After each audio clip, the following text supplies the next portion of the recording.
السلام علیکم دوستوں، آج ہم آپ کے سامنے افغانستان کے وزیر خارجہ جناب امیر خان صاحب متقی کا دارالعلوم دیوبند کا مکمل دورہ پیش کرنے جا رہے ہیں۔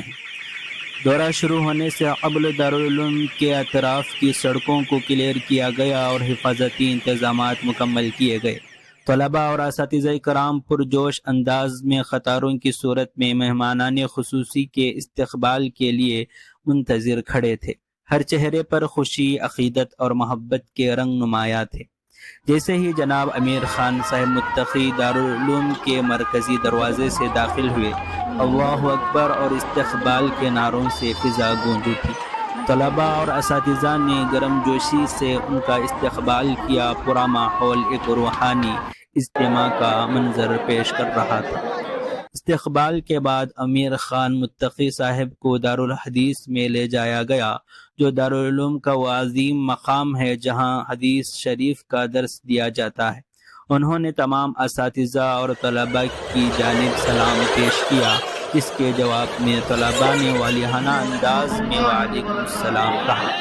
دارالحدیث میں محتمم دارالعلوم دیوبند حضرت مولانا مفتی ابوالقاسم صاحب نعمانی دامت برکاتہم کی موجودگی میں سند حدیث کی خصوصی نشست ہوئی۔ اس موقع پر امیر خان متقی صاحب کو سند حدیث عطا کی گئی، جو اس روحانی ادارے کی طرف سے ایک عظیم اعزاز ہے۔ سند حدیث کے بعد دستار بندی کی پرنور تقریب منعقد ہوئی۔ محتمم صاحب نے امیر خان صاحب متقی کے سر پر دستار فضیلت سجائی، جو علمی و روحانی تعلق کی ایک خوبصورت علامت ہے۔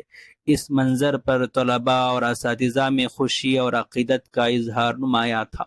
تقریب کے اختتام پر محتمم دارالعلوم دیوبند نے پر اثر دعا فرمائی۔ افغانستان، ہندوستان اور پوری امت مسلمہ کے لیے امن، اتحاد اور دینی ترقی کی دعائیں کی گئیں۔ آمین کی گونج سے ماحول نورانی ہو گیا۔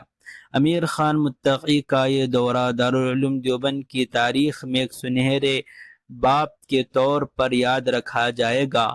اس موقع پر علم، روحانیت، عقیدت اور برادرانہ تعلقات کی ایک خوبصورت تصویر سامنے آئی، جو دونوں ممالک کے مابین دینی و علمی رشتوں کو مضبوط کرنے کا پیغام دیتی ہے۔